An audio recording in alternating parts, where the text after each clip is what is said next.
Good morning everyone. आपण topic पाहतोय aldehydes, ketones and carboxylic acids. तर याच्यामध्ये आपण लास्ट लेक्चरला methods of preparation of aldehydes and ketones हा पॉईंट आपण कंप्लीट केला होता. आज आपण पाहतोय new point, physical properties of aldehydes and ketones. Aldehydes and केटॉनच्या फिजिकल प्रॉपर्टीज. पण याच्यामध्ये फर्स्ट फिजिकल प्रॉपर्टी आहे physical state. First physical state.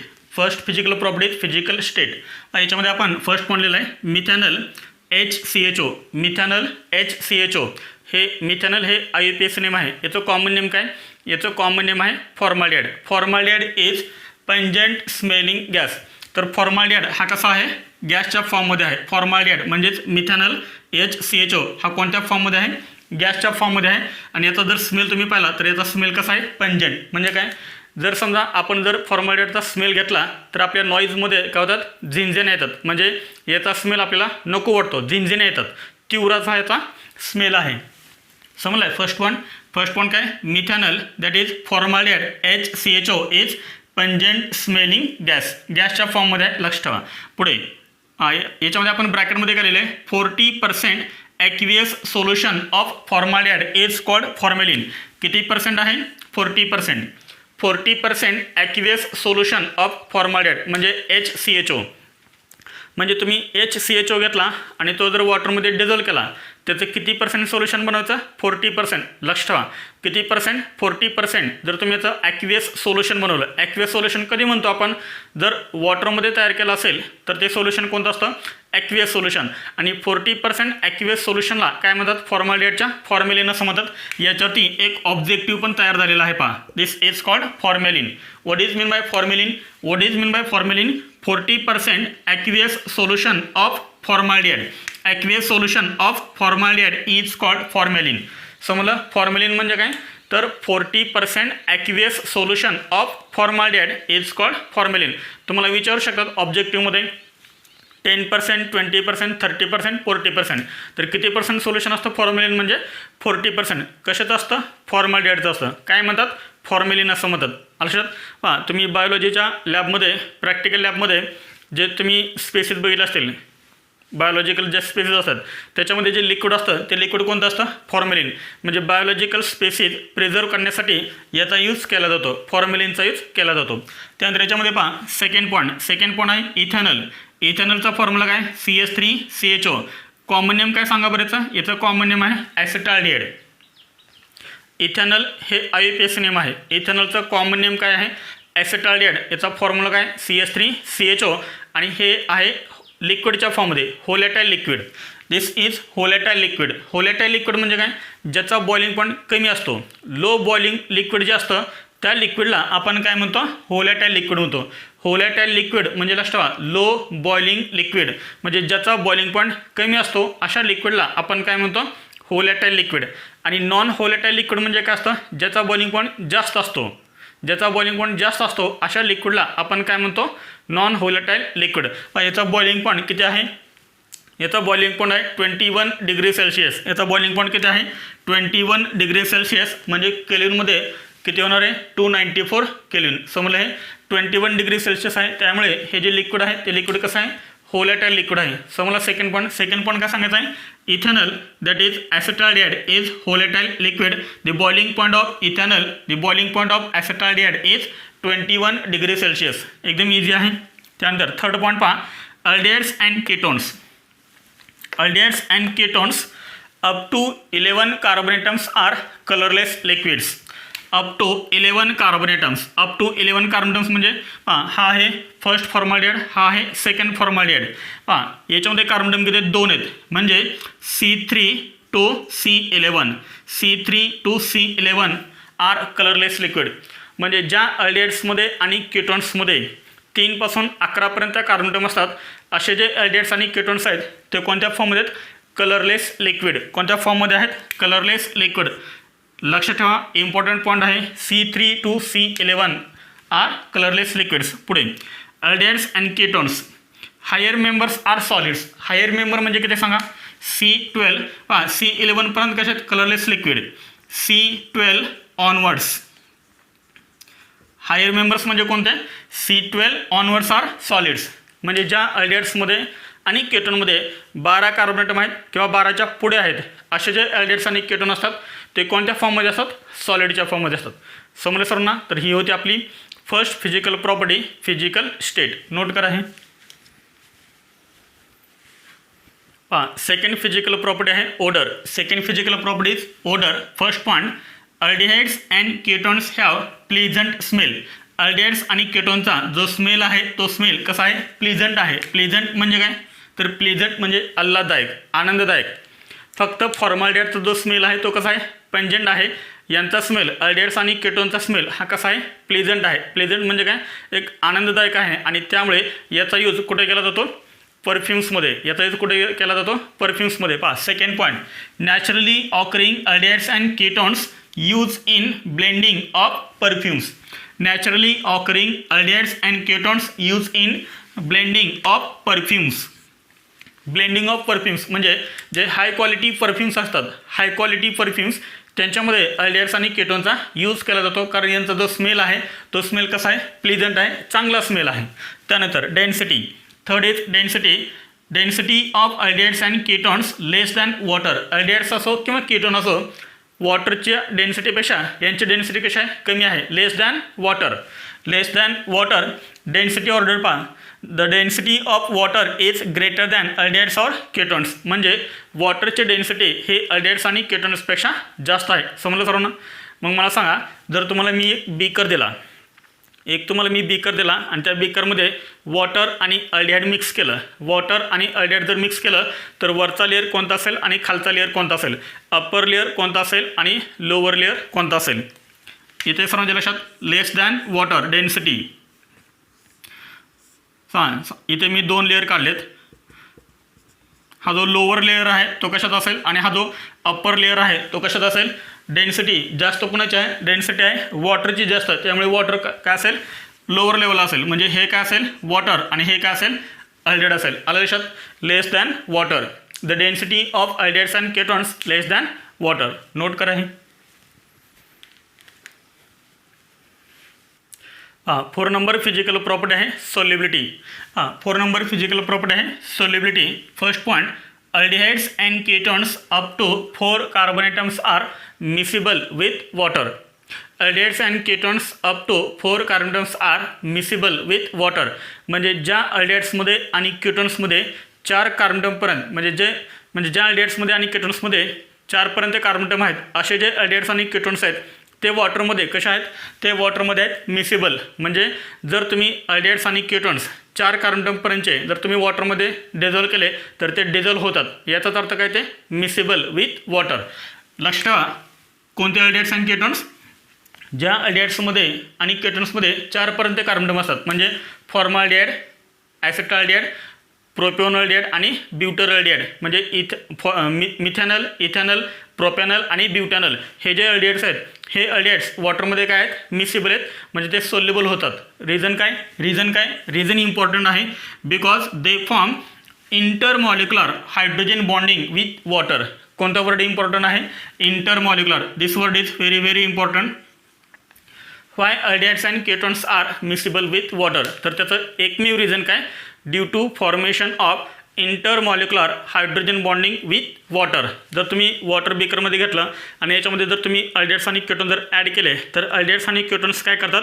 त्या वॉटरसोबत इंटरमॉलिक्युलर हायड्रोजन बॉन्डिंग तयार करतात आणि म्हणून अल्डिहाइड्स आणि केटॉन्स हे वॉटरमध्ये मिसेबल आहेत. आलं लक्षात? कोणते बॉन्डिंग असते?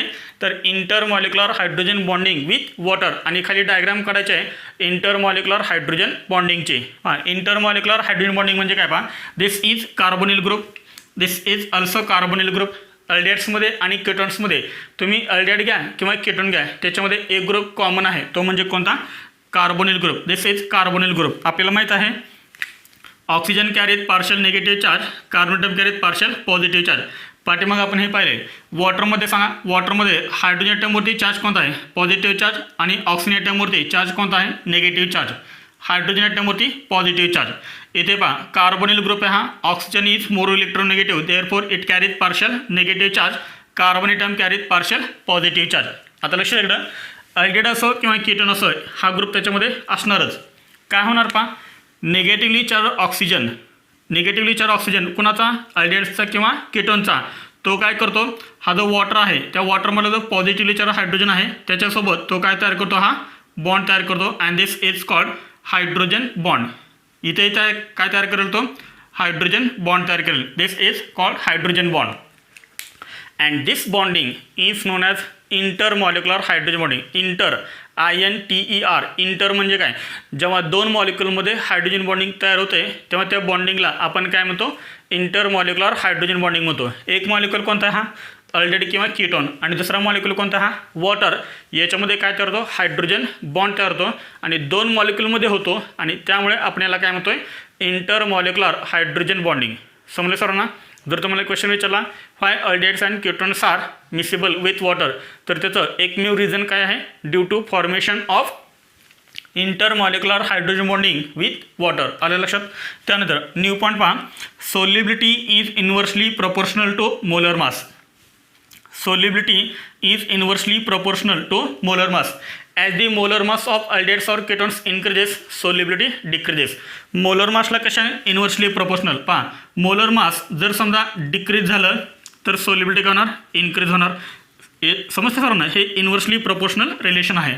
पहा, ॲज दी molar mass decreases solubility increases, किंवा आपण काय लिहू शकतो, ॲज दी molar mass increases solubility decreases. लक्ष ठेवा, जर समजा मोलर मास जर इन्क्रीज झालं, मोलर मास कधी इन्क्रीज होईल, जर कार्बन जास्त असेल तर होईल ना, किंवा सेकंड तुम्ही काय लक्ष ठेवा, नंबर ऑफ कार्बन.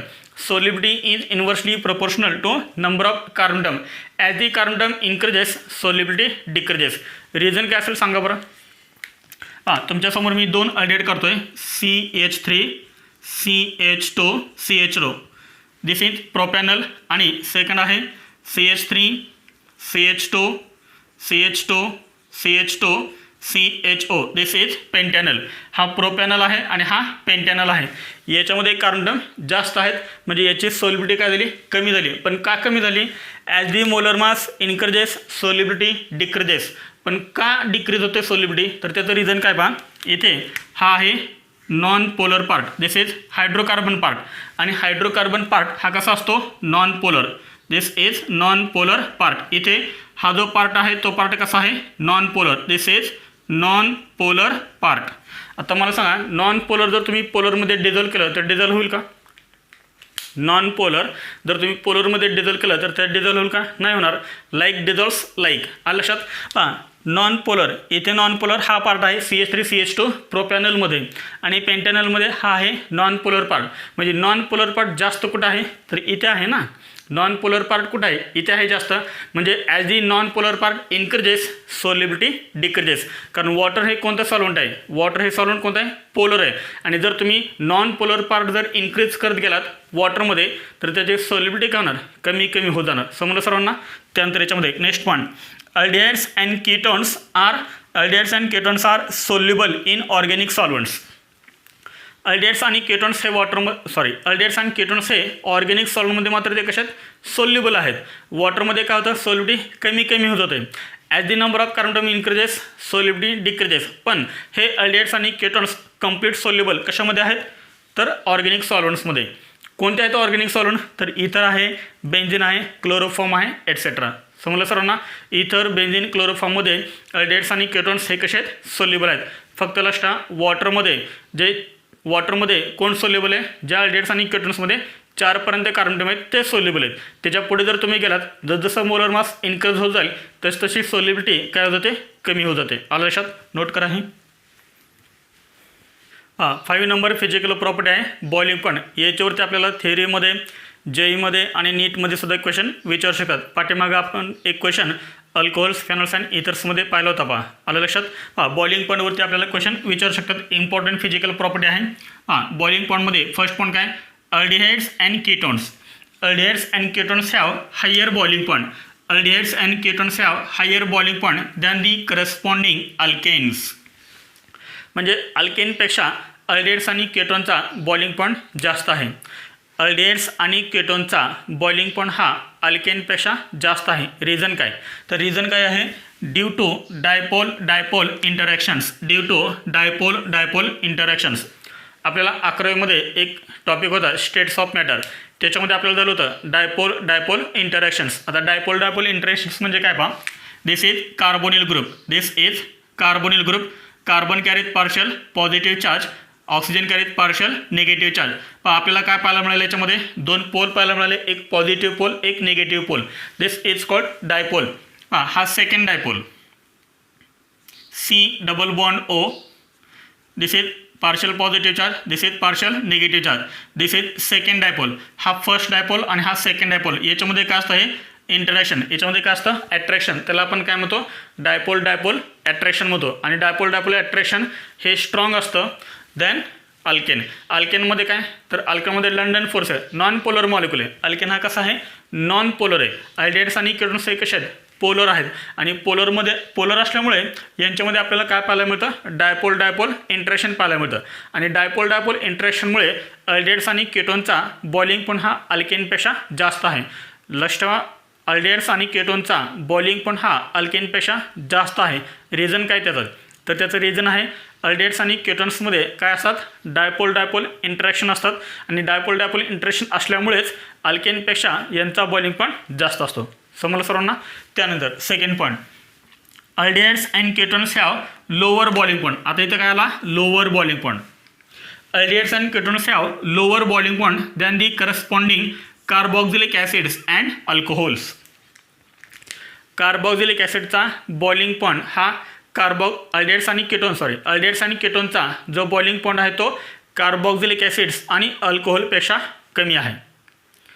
अल्डिहाइड्स आणि केटोनचा बॉइलिंग पॉईंट हा कार्बोक्सिलिक ॲसिड्स आणि अल्कोहोल्सपेक्षा कमी आहे.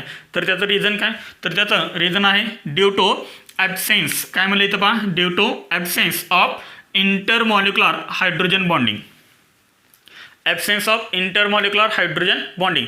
अल्डिहाइड्स आणि केटोन्समध्ये स्वतःची इंटरमॉलिक्युलर हायड्रोजन बॉन्डिंग नाही. पाठीमागं आपण इंटरमॉलिक्युलर हायड्रोजन बॉन्डिंग लिहिली होती, ती कोणाबद्दल लिहिली होती, in between aldehydes and water. जर तुम्ही केटोन घेतलं, अल्डिहाइड्स केटोन्स घेतलं, तर याच्यामध्ये इंटरमॉलिक्युलर हायड्रोजन बॉन्डिंग तयार होत नाही. Due to absence of intermolecular hydrogen bonding aldehydes and ketones have lower boiling point than the corresponding carboxylic acids and alcohols. कोणापेक्षा जास्त आहे आणि का जास्त आहे, कोणापेक्षा कमी आहे आणि का कमी आहे, त्याचं रिझन तुम्हाला सांगता आलं पाहिजे. अल्डिहाइड्स आणि केटोनचा बॉइलिंग पॉईंट कोणापेक्षा जास्त आहे, तर अल्केनपेक्षा जास्त आहे. का जास्त आहे, कारण अल्डिहाइड्स आणि केटोन्समध्ये डायपोल इंटरॅक्शन असतात म्हणून. अल्डिहाइड्स आणि केटोनचा बॉइलिंग पॉईंट कोणापेक्षा कमी आहे, लोअर आहे, तर कार्बोक्सिलिक ॲसिड आणि अल्कोहोलपेक्षा कमी आहे. का कमी आहे, कारण त्यांच्यामध्ये अल्डिहाइड्समध्ये आणि केटोन्समध्ये इंटरमॉलिक्युलर हायड्रोजन बॉन्डिंग असते का, नसते.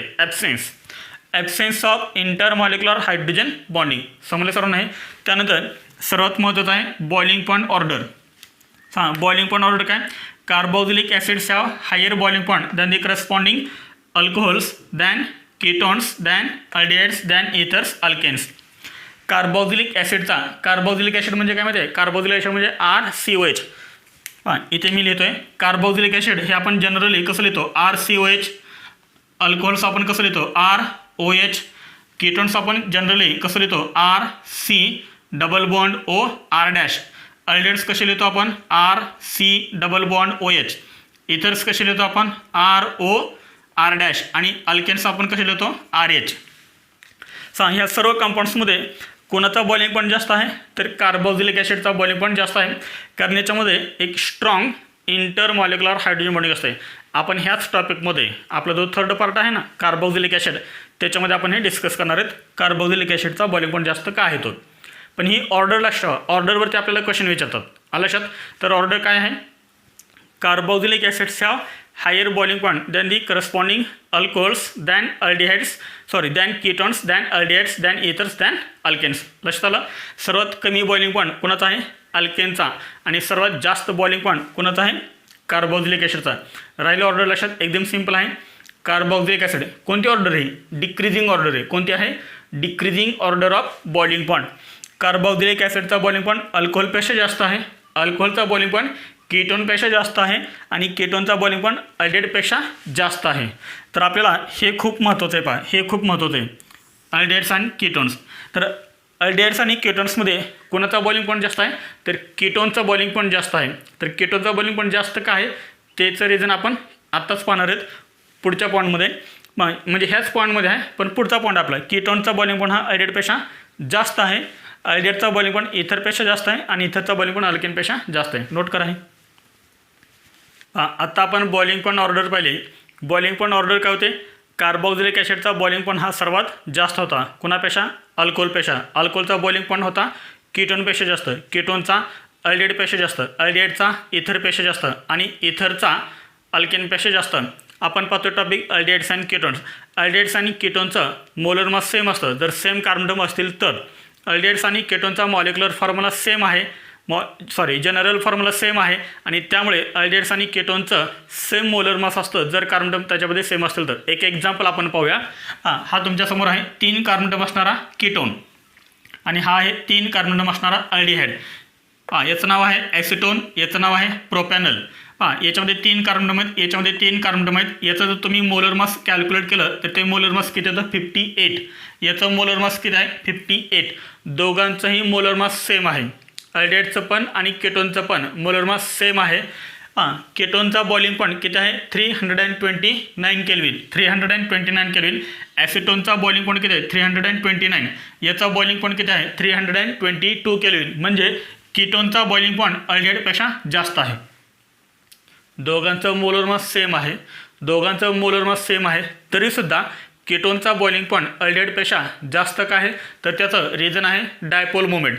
Dipole moment oxygen negatively charge, carbon positively charge. म्हणजे ह्या डायरेक्शनमध्ये काय असेल, डायपोल मोमेंट. इथे ह्या डायरेक्शनमध्ये डायपोल मोमेंट क्रिएट होईल. इथे पण मिथाइल ग्रुप आहे त्यामुळे इथे आपल्याला डायपोल मोमेंट पाहायला मिळेल. इथे लक्षात सर्वांच्या याच्यामध्ये डायपोल मोमेंट जास्त आहे ॲज कम्पेअर टू अल्डिहाइड. इथे हायड्रोजन ॲटम अटॅच आहे, फक्त ह्याच डायरेक्शनमध्ये आपल्याला काय पाहायला मिळेल, हा डायपोल मोमेंट पाहायला मिळेल. कारण हा अल्काइल ग्रुप आहे. अल्काइल ग्रुप कसे असतात, इलेक्ट्रॉन डोनेटिंग असतात, इलेक्ट्रॉन डोनेटिंग. त्यामुळे ह्या डायरेक्शनमध्ये काय होणार, डायपोल मोमेंट आपल्याला पाहायला मिळेल. इथे आपल्याला डायपोल मोमेंट पाहायला मिळेल का, नाही आहे, कारण हायड्रोजन हा इलेक्ट्रॉन डोनेटिंग नाही आहे. लक्षात.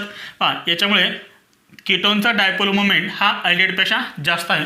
लक्षात ठेवा, dipole moment mu is equal to कुणाचा जास्त आहे, केटोनचा डायपोल मोमेंट हा अल्डिहाइडपेक्षा जास्त आहे आणि त्यामुळे केटोनचा बॉइलिंग पॉईंटसुद्धा अल्डिहाइडपेक्षा जास्त आहे. रिझन काय, केटोनचा बॉइलिंग पॉईंट अल्डिहाइडपेक्षा जास्त काय आहे, कारण केटोनचा डायपोल मोमेंट हा जास्त आहे. लक्षात आलं सर्वांच्या. त्यानंतर याच्यामध्ये नेक्स्ट पॉईंट आहे, boiling point is directly proportional to molar mass. Boiling point directly proportional to molar mass. As the molar mass increases, means as the carbon atom increases, boiling point of compound also increases. ज्या अल्डिहाइड्समध्ये जास्त carbon autumn असतील त्या अल्डिहाइडचा boiling point जास्त. ज्या केटोनमध्ये carbon autumn जास्त असेल त्या केटोनचा boiling point जास्त. कमी कार्बन अटम कमी बॉइलिंग पॉईंट. एकदम सिंपल रिलेशन आहे. Boiling point is directly proportional to molar mass. त्यानंतर आपण एक क्वेश्चन पाहूया म्हणजे तुमच्या लक्षात येईल. Write the decreasing order of boiling point of following compounds. कोणत्या ऑर्डर विचारले आपल्याला, डिक्रीजिंग ऑर्डर विचारले. Decreasing order of boiling point of following compound. इथे आपल्याला टोटल 5 कंपाऊंड दिलेले आहेत. काय लिहायचं आन्सर, लिहिता येईल तुम्हाला याचा आन्सर, लिहिता येईल, लिहायचा आन्सर, लिहिलं याचा आन्सर. ठीक आहे, आपण हे सॉल्व करूया. हा कंपाऊंड सांगा. फर्स्ट कंपाऊंड कोणता आहे, CH3COCH3 आहे. फर्स्ट कंपाऊंड आहे CH3COCH3 म्हणजे कीटोन आहे. सेकंड कंपाऊंड कोणता आहे, CH3CH2CH3 प्रोपेन म्हणजे हा अल्केन आहे. CH3CH2CH2OH प्रोपॅन 1 OL आहे, हा म्हणजे हा अल्कोहोल आहे. CH3CH2OCH3 म्हणजे हा इथाइल मिथाइल इथर आहे. याचा अर्थ हा इथर आहे. जनरल कंपाऊंड कोणता, इथर. हा कोणता आहे, CH3CH2CHO प्रोपॅनल हा अल्डिहाइड आहे. फर्स्ट कीटोन अल्केन अल्कोहोल इथर आणि अल्डिहाइड. सांग कोणाचा बॉइलिंग पॉईंट जास्त आहे, कार्बोक्सिलिक ॲसिडचा. पण कार्बोक्सिलिक ॲसिड याच्यामध्ये दिला आहे का आपल्याला, नाही दिला. त्यानंतर कोण येणार, अल्कोहोल म्हणजे 3चा. अल्कोहोल नंतर कोण आहे, अल्कोहोल नंतर आहे कीटोन कोण आहे, फर्स्ट कीटोन नंतर कोण आहे, अल्डिहाइड म्हणजेच 5 नंबर. त्यानंतर आहे अल्डिहाइड नंतर इथर आहे 4 नंबर. आणि लास्ट आहे अल्केन म्हणजे second number. This is decreasing order of boiling point. समजले सर्वांना. याच्यावरती मी तुम्हाला एक क्वेश्चन होमवर्कसाठी देतोय. फर्स्ट हे नोट करा. आज आपण physical properties of aldehydes and ketones हा पॉईंट आपण कंप्लीट केला आहे. याच्यावरती तुम्हाला होमवर्क पण दिलेला आहे. एक क्वेश्चन तुम्हाला होमवर्कमध्ये दिलेला आहे. तर ठीक आहे, आपण नेक्स्ट लेक्चरला reactions of aldehydes and ketones हा पॉईंट आपण स्टार्ट करूया. थँक्यू.